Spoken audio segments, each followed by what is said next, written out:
Como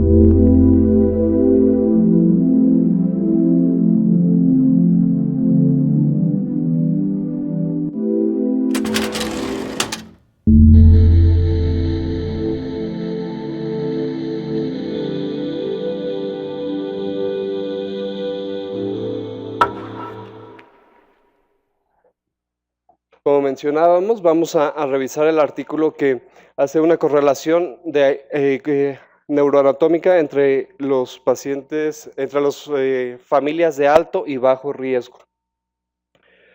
A lo largo de la historia, pues se ha visto la ciencia como opuesta a la religión. Y, sin embargo, ahorita vamos a ver que los objetivos de una y de otra no difieren mucho. El comienzo de la psiquiatría se da cuando la religión pierde su posición de liderazgo y el médico pasa a ser el nuevo guía con fundamentos científicos y morales. El objetivo de la ciencia, nuestro campo especialmente, pues es la salud, y el objetivo de la religión es la calidad de vida. Así que vamos a analizar estos dos conceptos, salud y calidad de vida, que la OMS la define como la salud es un estado de completo bienestar físico, mental, social, y no solamente la ausencia de afecciones o enfermedades. Y la calidad de vida como la percepción que el individuo tiene de su lugar de existencia, del contexto cultural, del sistema de valores en los que vive y la relación en relación con sus objetivos, sus expectativas, normas, inquietudes. Es un concepto que está influido por la salud física del sujeto, su estado psicológico, su nivel de independencia, las relaciones sociales y la relación con su entorno. Ahora, la relación o la forma de abordaje que tiene el científico ante la religión puede ser de varias formas, puede ser de conflicto, de independencia, de diálogo o de integración.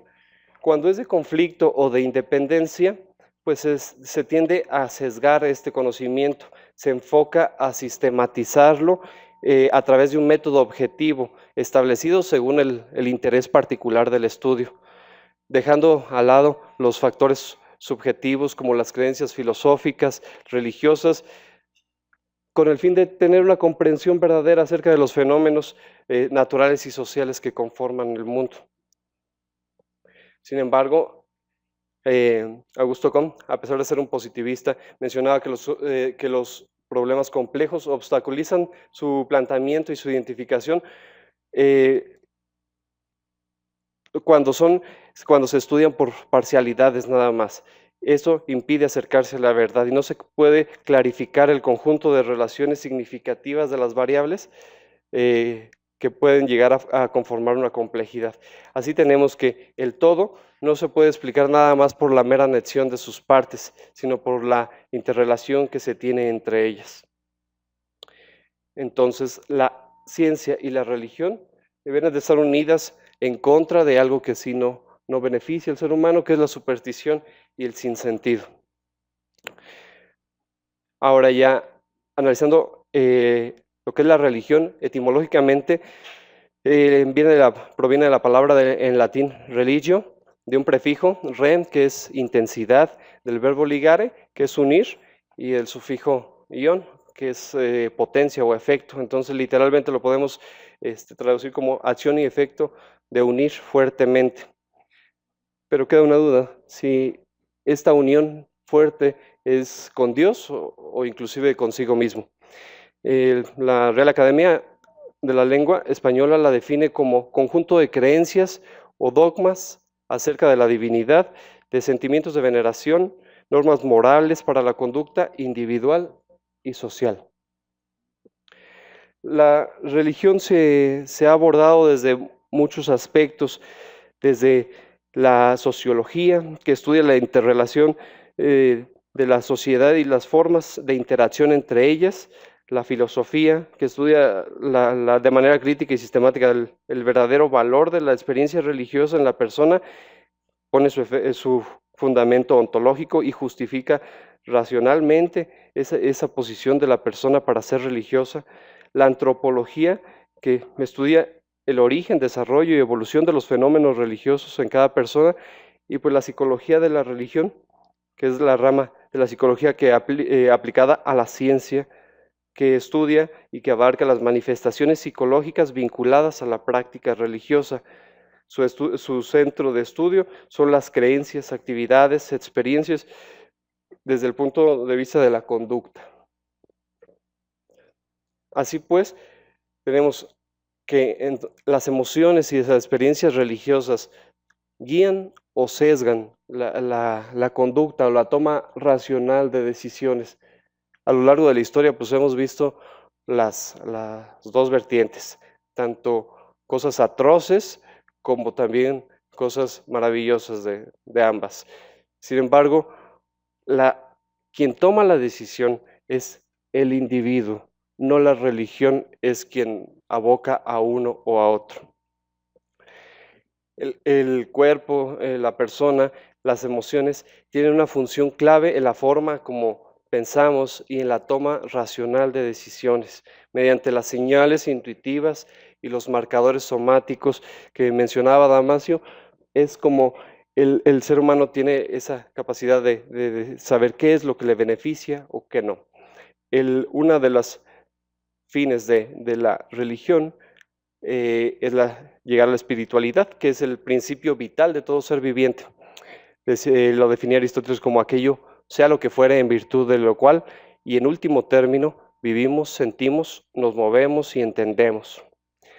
Santo Tomás, hay una frase que me gustó que decía, el alma humana se llama mente y de ella brota la vitalidad y el entendimiento. Así pues podemos, difieren estos dos conceptos. La religión, por su parte, es sustantiva, estática, es una institución, es objetiva. En cambio, la espiritualidad es funcional, dinámica, es personal, subjetiva, y esa se basa en la experiencia de la persona.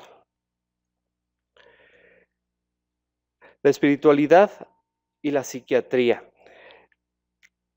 El científico, y más en nuestro campo, solemos comportarnos como agnósticos, asumiendo que la religiosidad y la espiritualidad es una expresión de una necesidad humana. Frecuentemente se califica de muy íntima, muy personal, y por lo tanto es difícil e incómoda de explorar en los pacientes. Nuestro campo de estudio pues es la patología como médicos. Necesitamos tendemos a la salud. Sin embargo, cuando nos enfrentamos a la patología, nuestra primera intención es identificar el factor etiológico, hacer un diagnóstico, aplicar un tratamiento y asumir que mediante la recuperación de la salud va a llegar el individuo a la calidad de vida. Sin embargo, muchas veces o muchas patologías, y más en nuestro campo, no se llega a la recuperación plena de la salud, sino que se alarga mucho y olvidamos o hay muchos factores que promueven la adaptación y que por medio de los cuales también se puede llegar a la calidad de vida. Los individuos solicitan la consulta psiquiátrica en momentos de crisis en busca de respuestas difíciles a la vida, pero las creencias religiosas impiden o aumentan estos objetivos. La psicoterapia, al igual que la religión, tiene como objetivo participar con el individuo en la construcción y articulación del sentido personal. La psiquiatría, al compartir este interés del individuo, pudiera interesarse más por el aspecto espiritual de los pacientes. Frecuentemente, estas son preocupaciones filosóficas, religiosas y espirituales. Y para muchas personas este también es un valor muy relevante de su propia cultura, que forma parte de factores socioculturales.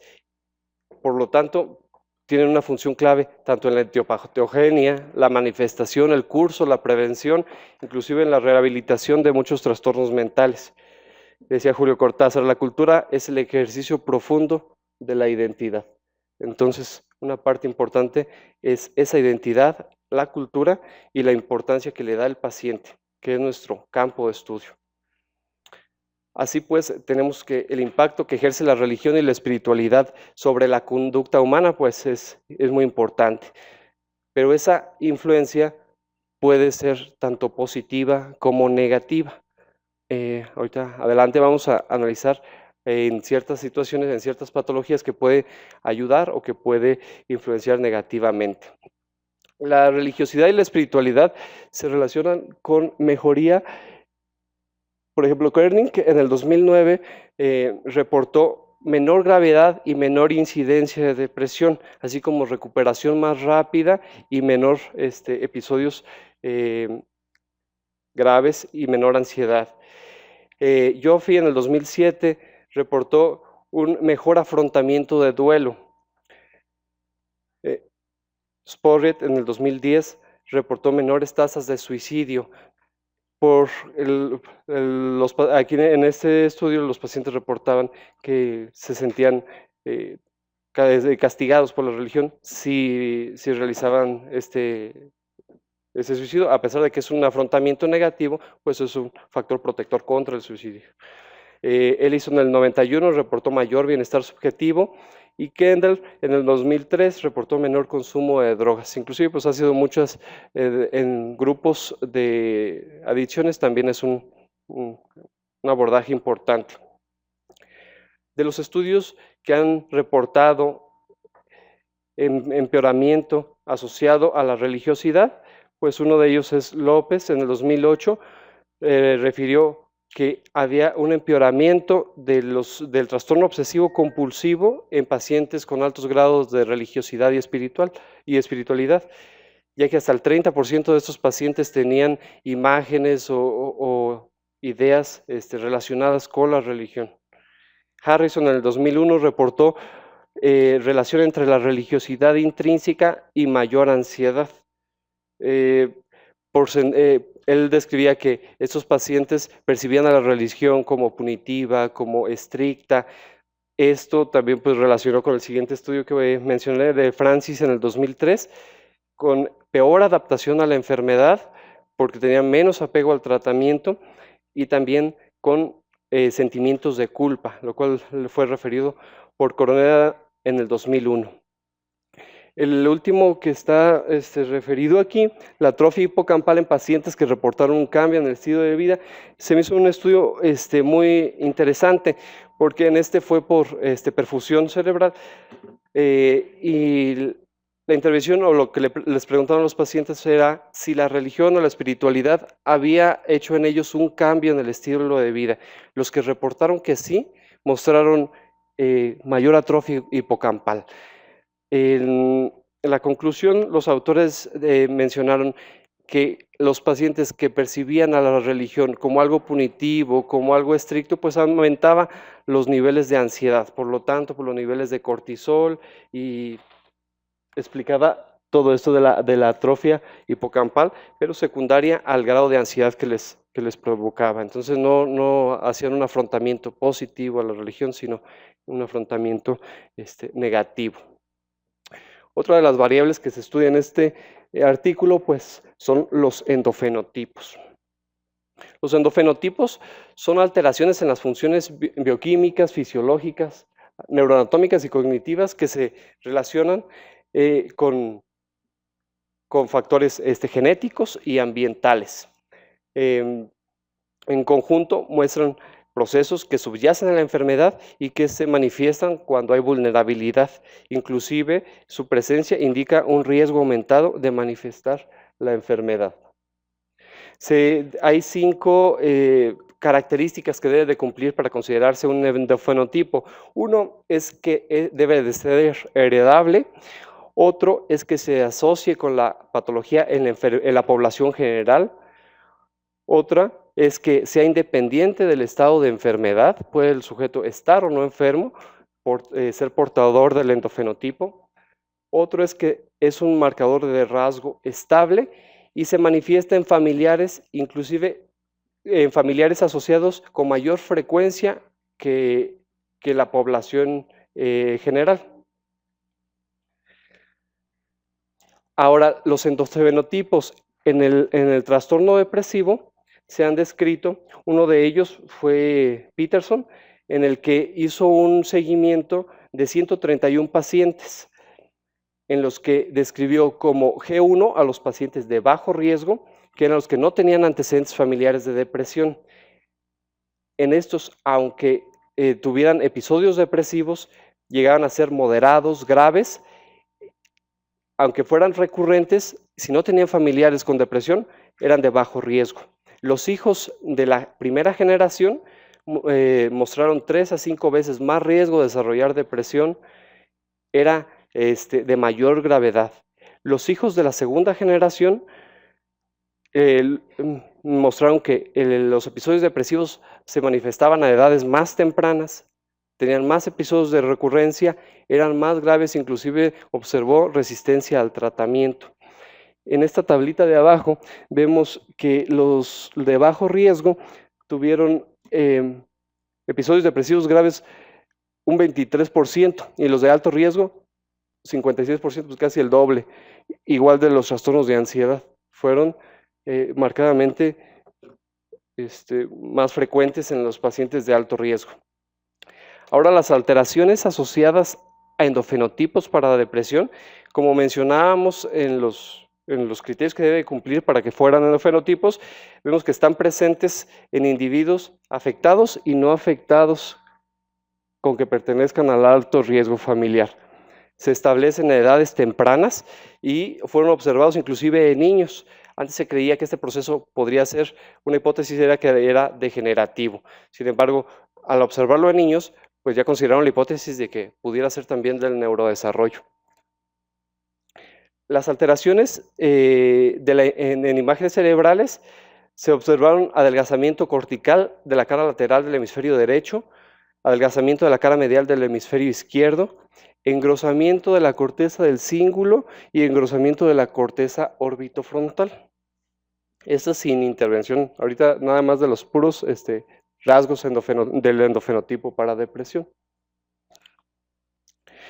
En vemos los valores de P que son estadísticamente significativos en color púrpura azul, los que son adelgazados. Aquí vemos en las imágenes los sujetos con alto riesgo contra los de bajo riesgo que tuvieron episodios depresivos, y acá en los de alto riesgo contra los de bajo riesgo, pero que nunca habían tenido episodios depresivos.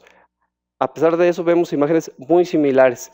Vemos engrosamiento en esta parte, adelgazamiento en toda la cara lateral del hemisferio derecho y la cara medial del hemisferio izquierdo, pues el adelgazamiento es muy similar, con o sin episodios depresivos.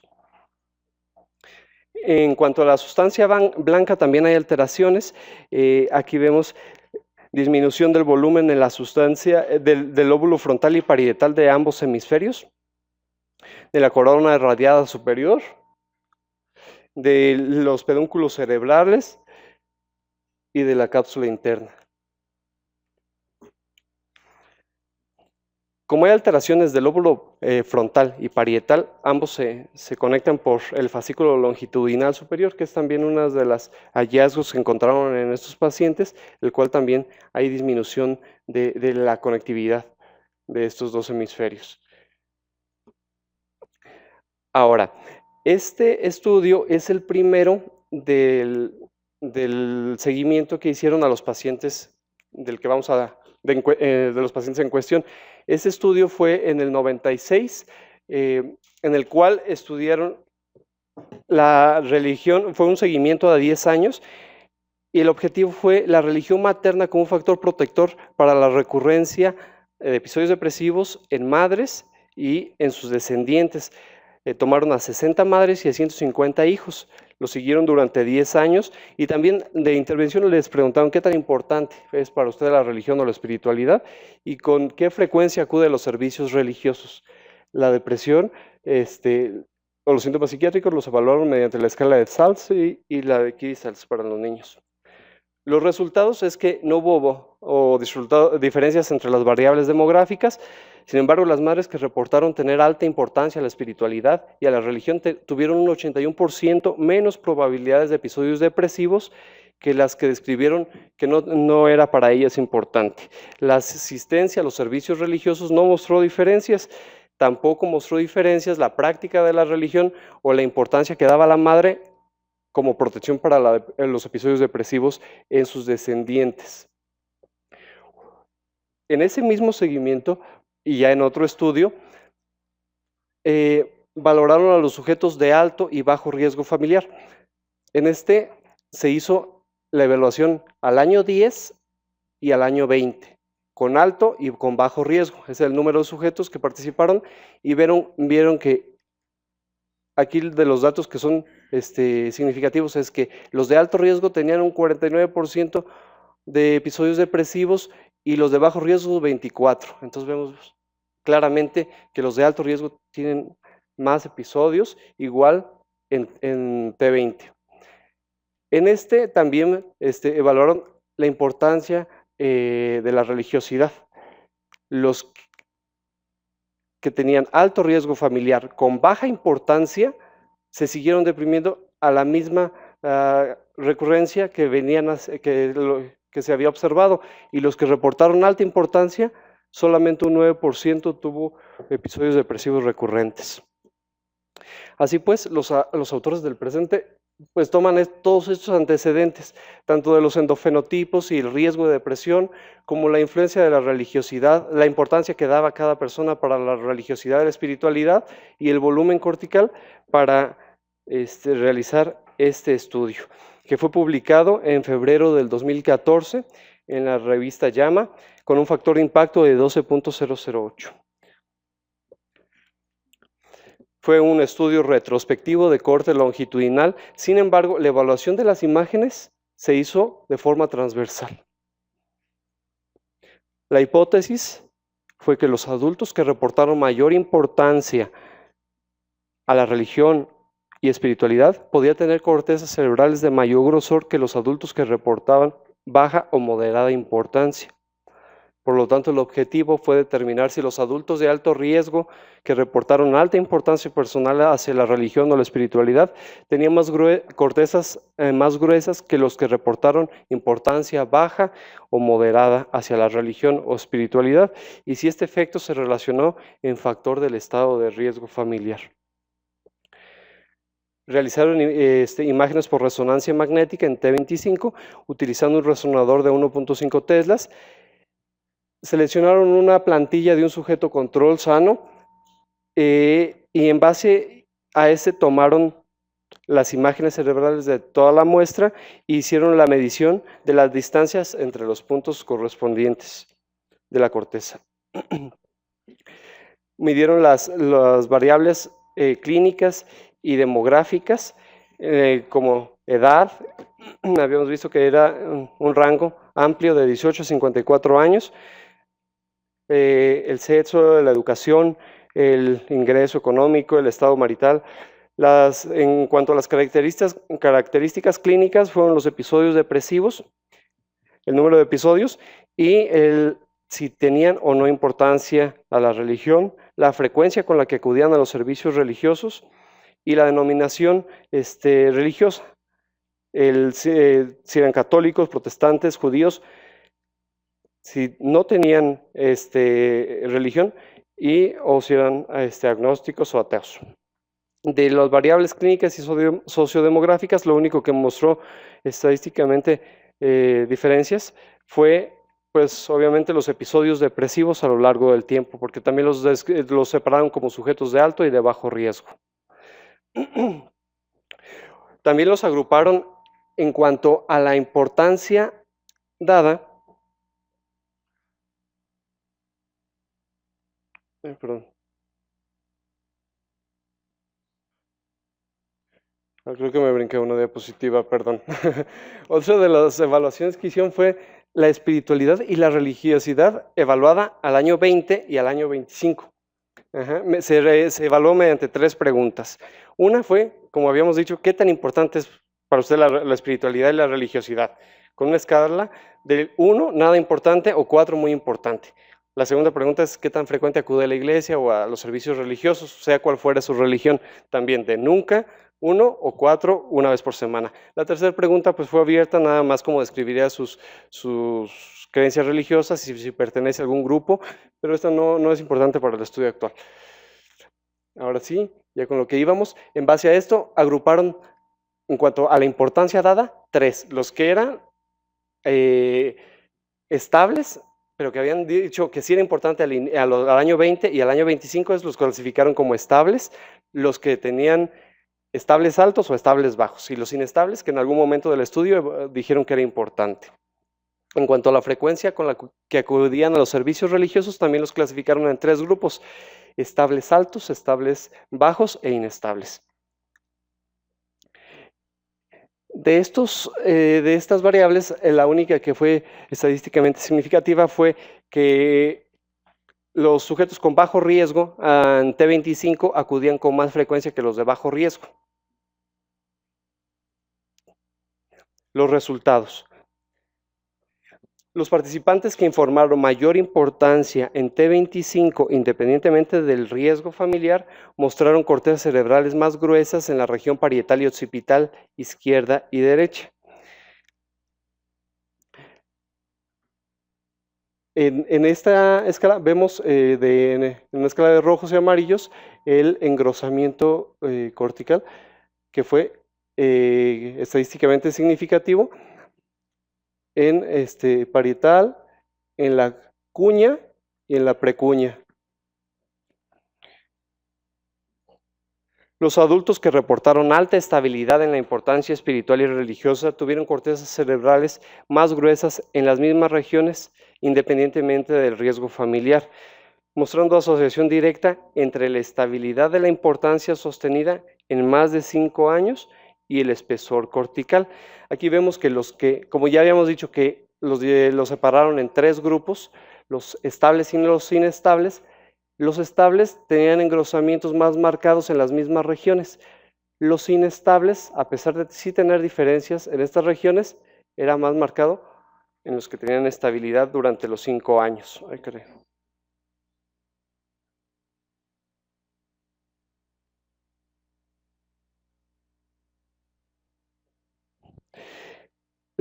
En estas imágenes vemos los sujetos con alto y con bajo riesgo y las diferencias que encontraron. Las regiones de grosor cortical en sujetos que reportaron mayor importancia fue similar en ambos grupos, pero están más marcadas las diferencias en los sujetos de alto riesgo.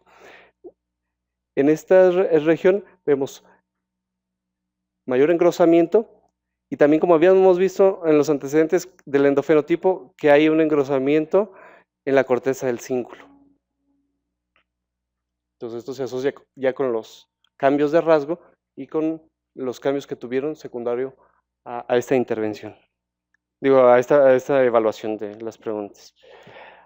Ahora, los síntomas de severidad en T25 se correlacionaron inversamente con el grosor cortical en los lóbulos parietales de ambos hemisferios, siendo más prominentes en los grupos de alto riesgo que en los de bajo riesgo.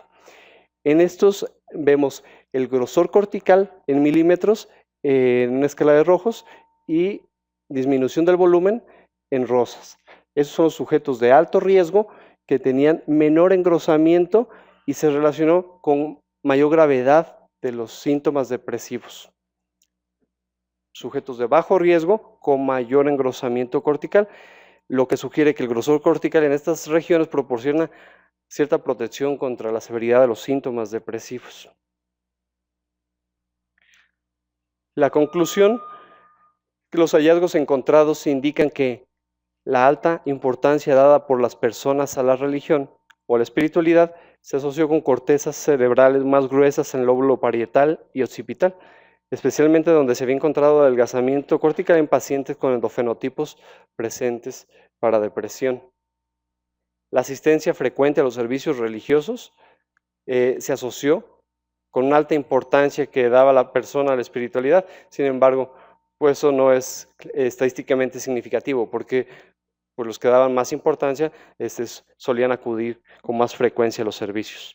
Aunque algunas personas pudieran acudir para cultivar la espiritualidad, otras pueden hacerlo por otras razones sin que sea y espiritualmente significativo para estas personas. Así pues, los hallazgos sugieren que las creencias y las experiencias religiosas se asocian con un mayor grosor cortical y no así la conducta manifiesta. Las limitaciones de este estudio es que la medición de las imágenes solo se hizo de forma transversal, lo que sesga la asociación temporal de la importancia dada y el grosor cortical.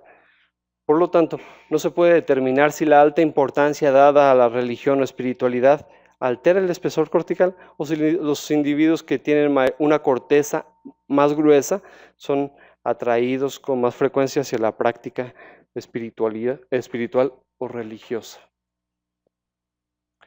Las fortalezas del estudio es que es la primera publicación que correlaciona la importancia espiritual con hallazgos neuroanatómicos y su efecto protector a desarrollar trastornos depresivos en adultos con alto riesgo familiar.